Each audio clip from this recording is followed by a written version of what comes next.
Hello everyone, it's Dylan from Yugioh Everything, and welcome back to another Yu-Gi-Oh! VRains episode review. This time we will be going over episode 107 of Yu-Gi-Oh! VRains, the finale between Go and I, and another duel that actually started at the end of this episode, a duel that was kind of foreshadowed in the opening, right? In opening 3, we had two silhouettes in the distance standing on top of the Soul Technology jet that myself and probably 90% of people assumed was Playmaker and I, even though that is clearly not the case. It was actually I and Pandor, which is pretty interesting.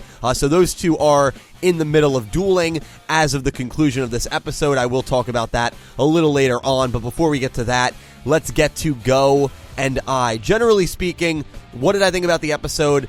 I liked it. I didn't love the episode, but I liked it. I enjoyed it, as I pretty much enjoy, most Yu-Gi-Oh! VRains episodes. There was something that was said. This is actually probably the first time in like 5 years that the summary actually got me really hyped up for a part of the episode that never really happened. It's not that the summary lied, but for those of you that don't pay attention to the summaries or just need a reminder, the summary for 107 said that I was going to talk about the pain of losing his friends. And I thought that would have been really great to hear. We probably would have gotten a little more motivation, a little more understanding as to why I is like this now. And really the only line that we got in regards to that was I saying to Go, "I wish my friends could be like you, but my friends are all dead." That's basically what he said. And by be like Go, he means that they could have a redemption, they could have a more positive outlook on life, a reason to live, basically, like Go has with the kids now.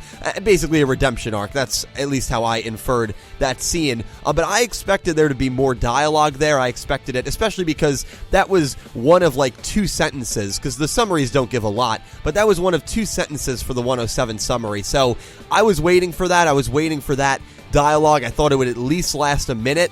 It didn't even last 10 seconds. So that was probably the first time that the summary I thought was a little misleading in that regard, and for that reason maybe let me down a little bit, but it's alright. It wasn't a bad episode by any means. I wish there was maybe a little more dialogue between I and Go, especially in regards to the Earth Ignis, but I think it was very fitting that Earth Golem, I's Fusion, which, by the way, that Fusion card, I love Fusion, was incredible. I love how so many of these cards, I've done videos before where I discuss Yu-Gi-Oh! Cards that have characters from the show on them. I really should have waited for VRains to finish, because I's deck has at least 5 characters, or 5 cards that have him on it. There are so many cards that have I in Ignis form on it, so I absolutely love that. It reminds me of Zexal a little bit. There are a lot of cards that have Astral and Yuma on them, so I guess they're just kind of keeping with that theme of the partner character having artwork based on his version, or in this case for I, his older version. So love I's deck. I love to continue seeing it grow, and very fitting that Earth Golem, which, by the way, the design of Earth Golem, it looked like the crystal heart was engraved in like the belt of Earth Golem, so that was really, really awesome. Love the design. I love the Ignister archetype, and I think they really are pushing the archetype, which is why we've seen I duel so much early on. He's already in another duel by the end of this episode against Pandor, and also because he is, at the moment, I would say he's the main character of this arc. Like, a lot of people say that Thanos was the protagonist of Infinity War. I would argue that so far in Season 3, I has been the protagonist. Now, of course, Thanos was obviously a villain, or maybe not protagonist is not the right word, but the main character. I think I has probably been the main character so far Season 3, and I really have liked his deck. I've liked seeing him, and this duel, well, I do think it was maybe a little bit missed opportunity because there could have been more dialogue. I still think it was great. And I personally believe that this very well could be the end of Go Onizuka, like I think it could be the end of Emma and Blood Shepherd and Spectre and the 3 lieutenants, because based on the opening, it seems like we know who's going to survive this initial attack. And after this initial attack ends, assuming again that VRains ends in spring 2020, which is a big assumption because we're almost now a month after the time when the Arc 5 announcement came out, we still have no announcement on when VRains is going to end, but assuming that, we only have probably 35, 40 episodes left, so I don't think there's going to be enough time to get these characters back in it. Maybe the last 10 episodes they'll all have their farewell moments, but if this is the end of Go Onizuka, I think his character arc was fascinating. I actually really liked his character arc. I know there's a lot of people that don't like him, that hate him as a character, which is understandable given the path he took. But for me personally, I think it was a really good redemption, cracked under pressure Hollywood story. I know I've said it a lot, but Go Nizuka, top charisma duelist, cracks under the pressure because he was unable to solely save Link VRains, and all the credit went to Playmaker. The press got to him, and we saw the effect it had on him. He became so obsessed with winning, with defeating Playmaker, with pretty much regaining the glory and the fame that he used to have, that it almost cost him his life. He was saved by the kids being at his bedside, by the realization after he almost died. You know, when you have a near-death experience, that can change you. If you get in a really bad car accident and the doctors say it's honestly a miracle that you survived, that is going to change your outlook on life. And that is essentially what happened to Go. So to see him get back on his feet, to see him fight against I, to now fight for the kids in the orphanage, to fight for humans, I think it was a really heartwarming redemption story, and a really realistic one at that. So if this is the end of Go, I think his character did what he needed to do. He suffers from what a lot of Yu-Gi-Oh! Characters suffer from, which is just bad matchups. He lost to Revolver. He lost to Playmaker twice. He lost to I. He never really lost to a character that was a scrub duelist. I mean, every duel he had was a high-profile duel. Even when he went up against the Earth Ignis, I didn't think he was going to win. That was a huge win for him. I mean, he single-handedly beat one of the Ignis. So I would say that Go had a pretty solid arc in this show. Whether he's done or not remains to be seen, but yeah, we'll have to wait and see. And in this episode, he put up a very good fight. The combos with his new Link 4, Power Load Ogre, I believe was the name of it. You can correct me if I'm wrong there, but a really good effect. It looked like he was going to defeat I. Also, I talking in first person, and I pretending like he's actually in trouble, which is a good ode to earlier in the show when he would always do that, and Playmaker would say, "Your acting is trash." Was actually really, really funny. I like that quite a bit. But him talking in first person, I hate when people do it. I know he used to do it when he was an Ignis, but now seeing him as like a human, it just makes it more weird. I feel like it's the most aggravating and arrogant thing anyone can do. And I know people that have talked in first person before, and they are the most irritating people to be around. So, it's one of those things that's perfect for a villain to do, because at least for me, it really does get on my nerves. So I ends up beating Go, and he has a very quick line at the end where he says, "Go, I don't hate you," even though you killed Earth. He doesn't say that, but he did kill Earth. "I don't hate you. I wish I could be more like you." And I thought that line was very telling, because who is Go? It's basically what I just went over. A character that started out as a very good, happy, prolific character, sunk into the abyss of despair. No Mirror Force reference there. And then now he's on his redemption again, and now he's back where he started after going through this hell of a journey of being a good person at heart. And I knows that. And how did I start? I started as a very prolific, happy Ignis, and now he's at the bottom where Go Nizuka was during Season 2, and I doesn't see a way out of it. A lot of times when you're in despair, it can be very hard to think of ways to get out of despair and get your life back on track. It's just the reality of the world. It's very hard to do. You need help. You need friends. You need, in some cases, counseling, medication. I does not have any of those resources. So for I, he doesn't view it as a situation where I'm going to get back to being positive. I'm going to get back to being happy, back to being how things were, where I had friends like Flame, like Soulburner, like Playmaker. I doesn't view it that way. All I can think about is how he is so far down and there's no way to get back up, and he has to go on this mission and carry out Lightning's wishes. And that's why he says at the very end there, "I wish I could be more like you." And a very short sentence, but I thought it was very impactful, and it's something that you can definitely overlook, but I loved how that duel ended. So I ends up beating Go.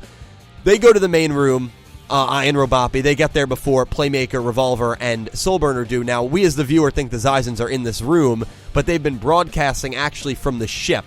They were in that huge plane that we see in the opening, and I does something where he basically looks at all the network, very similar to Bowman, where Bowman said, "I am the network." I basically has the same power. You couldn't hide from Bowman. You're not going to be able to hide from I. I goes, "Ah, that's what happened." They disappear.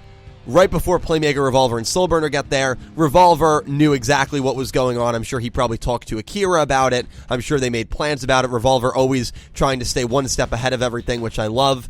We get to the plane, and poor Hayami is the first one that greets Ai. It's just Ai. We don't know where Robopi is, which is kind of important. And Ai touches the forehead of Hayami, very similar to what he did to Queen. Hayami passes out. She faints. And then Pandora walks in. And Ai and Pandora have a little bit of a brief conversation.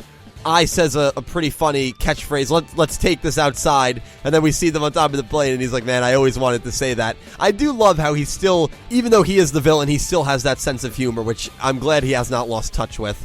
Ai and Pandora begin their duel. Ai takes a really good first turn, gets Dark Templar out on the field, Fire Phoenix, 2 Link 3s. He's able to draw 2 cards because of the Link 3s. He sets both cards, so he has 2 face downs, 2 Link 3s. Pandora, right before she begins her turn, takes a gulp, and then the episode ends, almost like a nervous gulp. Very interesting line in the preview where Kusanagi says, "The program created to destroy the Ignis begins to feel uncertain."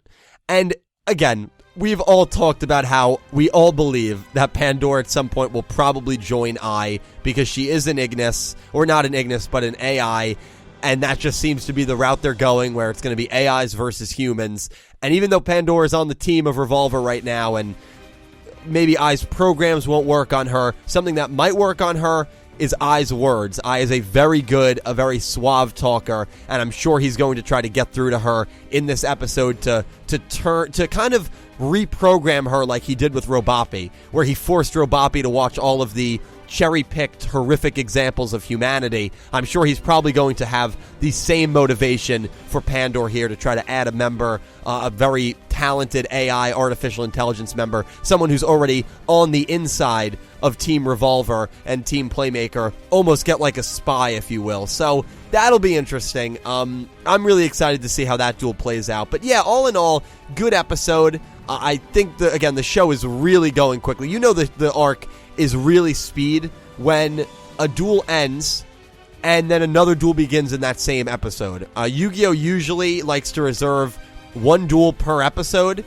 and then maybe some plot, but in these past few weeks, we have seen duels end, duels begin within the same episode. We saw the quick deaths of Gnome, Faust, Vira, and Spectre.